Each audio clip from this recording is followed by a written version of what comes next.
So we have been hearing more about how gun violence and the pandemic have had a huge effect on the mental health of young people. University of Chicago Education Lab did research on how they specifically, the specific impact on young girls. Joining us this morning, Dr. Monica Bott with the UFC Education Lab and Ngazi Harris with Working on Womanhood. Thank you both for coming in. Thank you for having us. And Dr. Monica, we want to start with you. Give us an overview of the study and what it found. So in 2017, the City of Chicago was expanding mentoring services to young boys living in communities that were experiencing high rates of gun violence in particular. And there was a civic conversation where people said, well, what about young girls who might be experiencing sort of the traumatic exposure to gun violence but not directly involved? And so as part of that, the City of Chicago funded 750 additional program spots for girls to participate in Working on Womanhood, which is a program that Ngozi directs and can share a little bit more about. We at the University of Chicago Education Labs partner with the City of Chicago to try to understand how these kinds of interventions and programs affect young girls. And we wanted to know, does this matter for their mental health, PTSD, anxiety, and depression in particular? So what did you find? So we found, on the one hand, alarming rates of baseline PTSD, anxiety, and depression, in particular for young girls. So girls, sort of prior to the program, had rates of probable PTSD and moderate trauma-related distress of 38%. That's twice that of Iraq and Afghani war veterans, which is very sobering.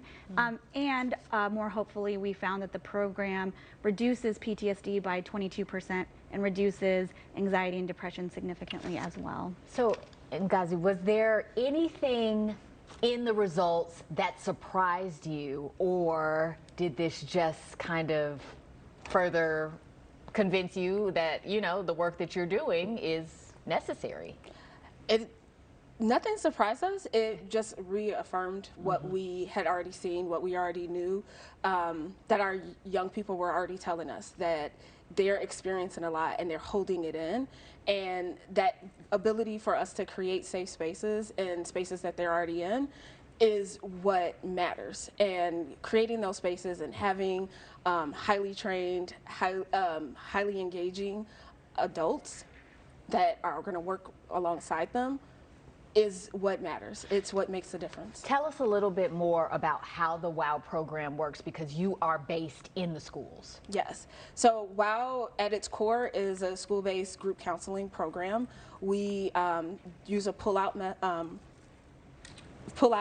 intervention where we are getting young people out of the classroom. We're taking them to spaces within the school where they're talking about things that most of the time they've never had a chance to talk about.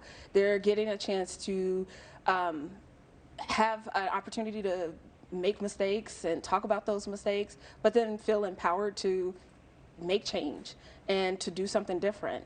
They're seeing their peers in the school wearing their WOW shirts, and so they get to see them and be reminded of the things that they're talking about, the things that they're working on. And it gives them a chance to just pause for a second and make the decisions that lets them own their narrative and not let someone else tell them who they have to be or how they have to show up.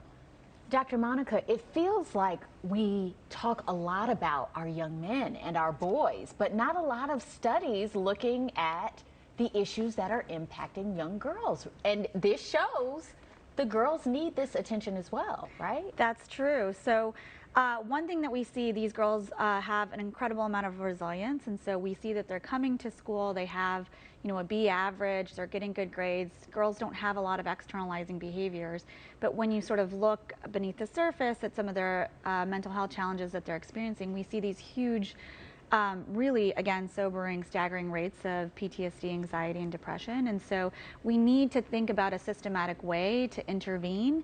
And this is one of the few programs that we found that's evidence-based that does that and really sort of reduces their mental health challenges. Okay, so now what do we do with these study results, and how can this be amplified to reach more people? Well, we're very excited to be here talking with you.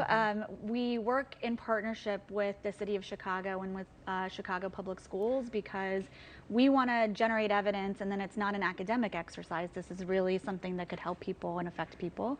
And so we want to share these results with public school systems all over the country. WOW is expanding to other cities. We want to share them with mayors in other cities so that we can start to invest more public funding into programs that we know that work. And will you continue to follow some of the study participants? Is there a follow-up to this in the works? So we had actually planned a follow-up study in the fall of 2020. You can guess what happened in the fall of 2020.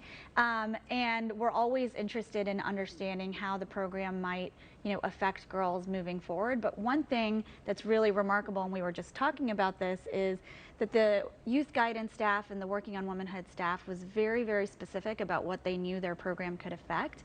And so we are interested in the long-term effects. We don't have any plans to pursue that as of now. And I think we should be really heartened by the fact that even after 4 months of programming, the girls go once a week, just like a Spanish class or a gym class. It's a Working on Womanhood elective class, and we still saw these really promising and significant results. Thank you both so much for coming in this morning. And for more information on this study, you can visit urbanlabs.uchicago.edu.